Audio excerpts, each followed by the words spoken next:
award honoree, and it's kind of hard to see here, but Declassified UK, also really good independent site. Matt Kennard, I believe, runs Declassified UK. This is an article from Richard Norton-Taylor.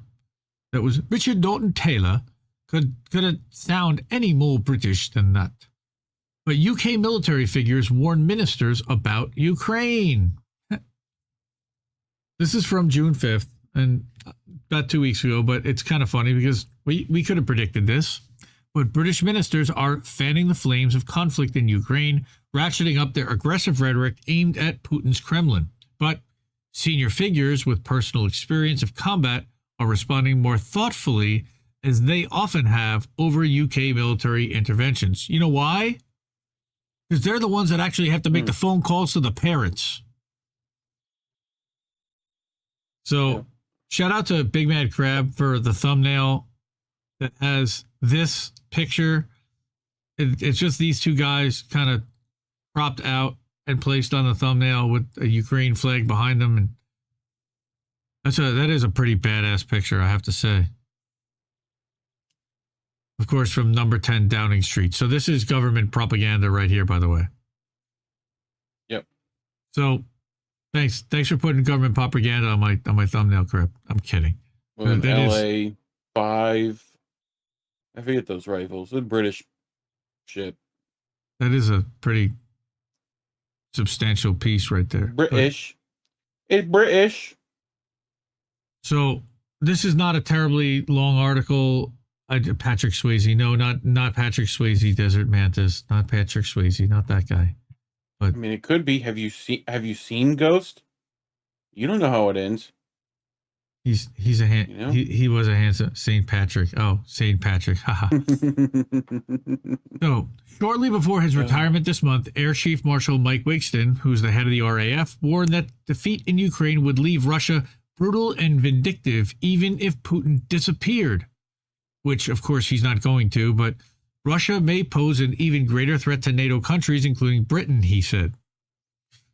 Because Putin's a madman. Yeah, we know. We know about this opinion here. Oh.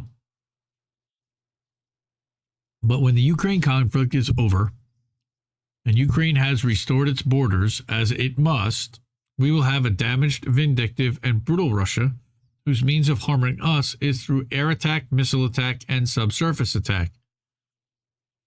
And Winston added, "This is more than just about one person. There's a whole structure and a hierarchy behind Putin. So even if Putin was to disappear off the stage, there are countless others that could replace him, that could be as equally as brutal and vicious to their own people and to neighboring states." Man, you know what that sounds like? No, nobody. It sounds like every fucking leader we've got.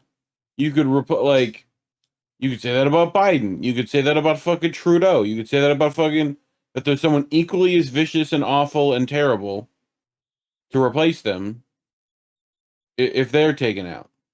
Yep.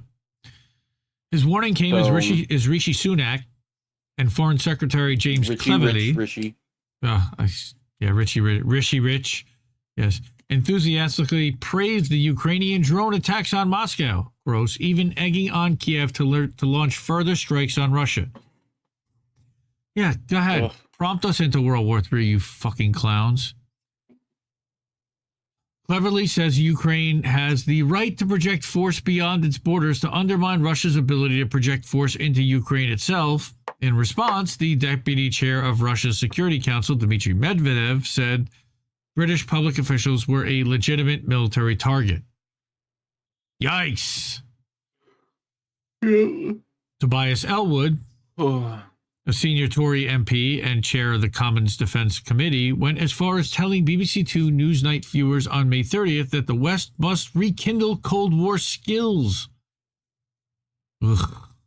Such rhetoric swirling around Westminster was in marked contrast to the response to the drone strikes on Moscow in Washington, where the Biden administration insisted the U.S. did not approve of Ukrainian attacks on targets in Russia. Winston is not the first former military figure to counsel caution in effort to telling their erstwhile political masters to cease indulging in dangerously provocative interventions and empty threats. Except the threats aren't empty. Right? The alternative is a bloody battle.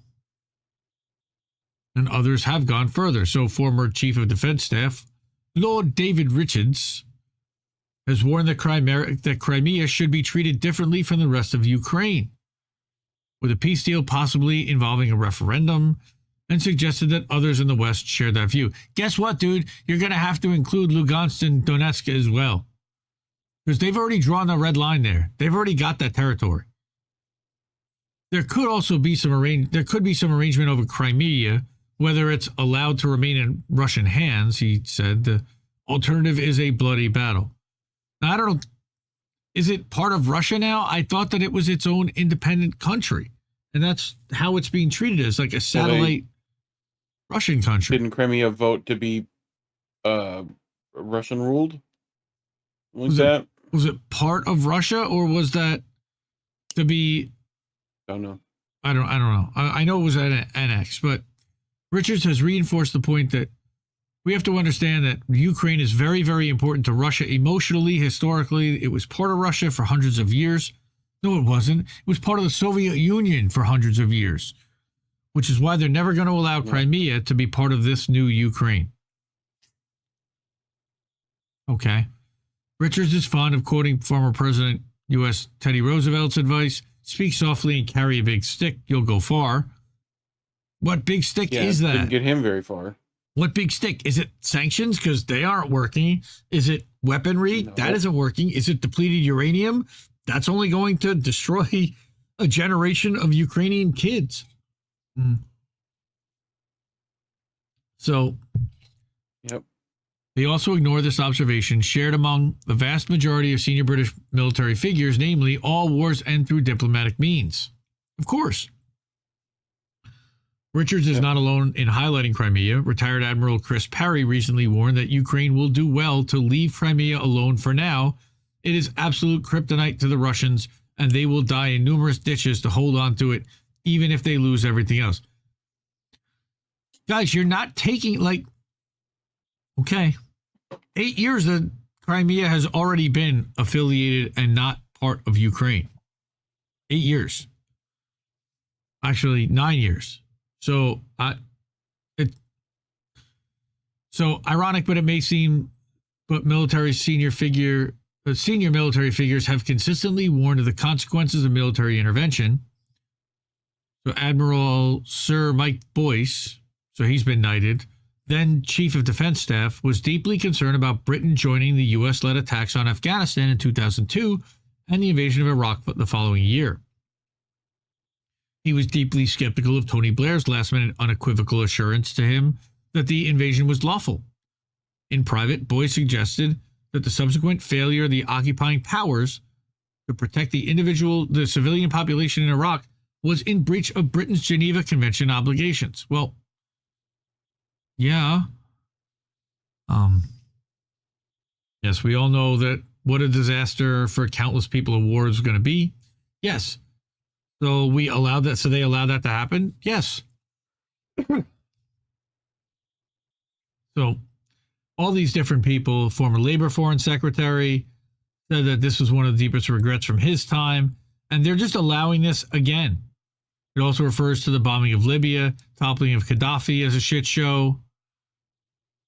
They just keep going along with the U.S.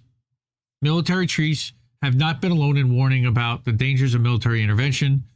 Eliza Manningham Buller, who's then head of MI5, warned that the invasion of Iraq would increase the threat of Islamist terror attacks in Britain, and she was correct. The trouble was and remains that senior military and intelligence figures do not easily speak truth to power to their political masters for fear of a political and media backlash if their concerns become publicly known. So, a bunch more people saying a bunch of things here. But will it learn brutal lessons before indulging in similarly dangerous rhetoric, helping to promote an escalating dispute between China and Taiwan? They are questions that need an answer now. How much longer is the British government prepared to arm Ukraine while cheering from the sidelines as tens of thousands of young soldiers and civilians and children continue to get killed? The answer is indefinitely. We know this. Yep. So sign up for Declassified UK. Go to Outlet. They report on military intelligence. They break stuff. We don't find out what's really happening within our government without organizations like this. And that's why the Indie Media Awards exist. And that's why we're glad to have given them one. Thank you.